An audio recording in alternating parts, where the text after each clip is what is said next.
President-elect Donald Trump is still several days from re-entering the Oval Office, but some of his nominees for cabinet posts were in Senate committees for one of the busiest days of confirmation hearings in U.S. history. From the nation's top diplomatic post to a top spy to the country's top law enforcement officer, the hearings ran the gamut from cordial to confrontational. We start with President-elect Trump's picks for Secretary of State and Director of the CIA. Florida Senator Marco Rubio would helm the State Department, and former Congressman John Ratcliffe would run the CIA.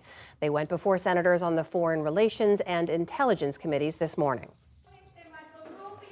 Pause. I get bilingual protests, which is, I think, is an entry cool.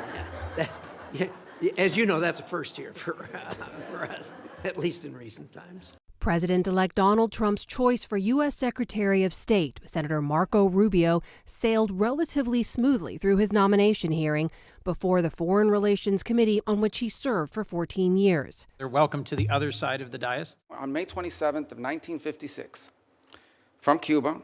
Born to immigrant parents from Cuba, Rubio would be the first person of Hispanic origin to serve as the top U.S. diplomat.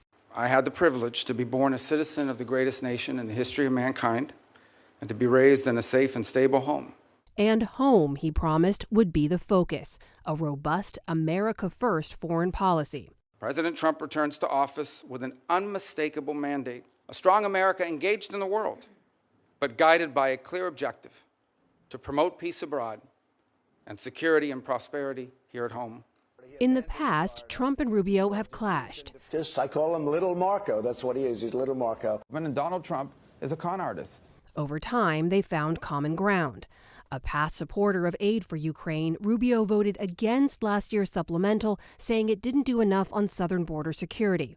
Democrat and Ranking Committee member Senator Jeanne Shaheen asked him about that shift. Can you talk about how your views on Ukraine have developed and where you are now? Once this war became what we now know it is, and that is a war of attrition, a stalemate, a protracted conflict, the dynamic on that situation has changed.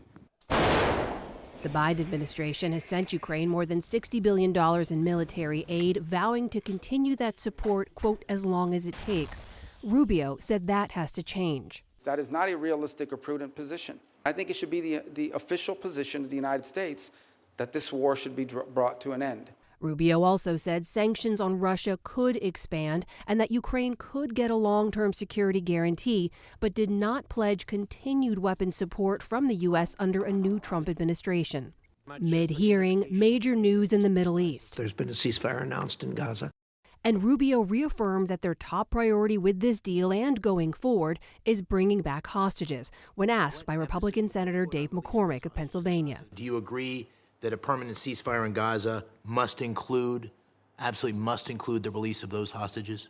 Hamas has been severely degraded, but these people, that include a number of American citizens, need to be home as soon as possible. But it was China, where Rubio has long pressed the U.S. to take a stronger stance that he insisted remains America's most potent adversary. If we stay on the road we're on right now, in less than 10 years, virtually everything that matters to us in life will depend on whether China will allow us to have it or not.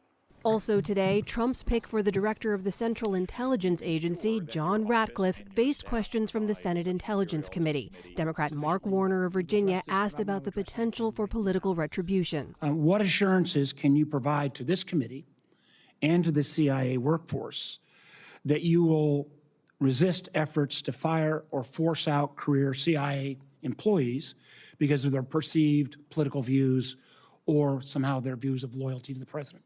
Well, I think the best example of that, Mr. Vice Chairman, is if you look at my record and my record as DNI, that never took place. That is never something anyone has alleged, and it's something that I would never do. Ratcliffe himself has been accused of releasing unverified Russian intelligence in a letter to a senator on the day of the 2020 presidential debate while he served as director of national intelligence. Democratic Senator Jon Ossoff of Georgia. My purpose here is not to suggest some kind of political intent, but you've made it very clear that avoiding the politicization of the intelligence community's activities is a high priority for you. Is that correct? Correct. It strikes me that releasing politically sensitive intelligence, that you'd think carefully about the timing of that. You're correct. It was my decision, but it wasn't my process. Both Ratcliffe and Rubio are expected to be confirmed and start in their roles next week, leading the next chapter of American intelligence and foreign policy.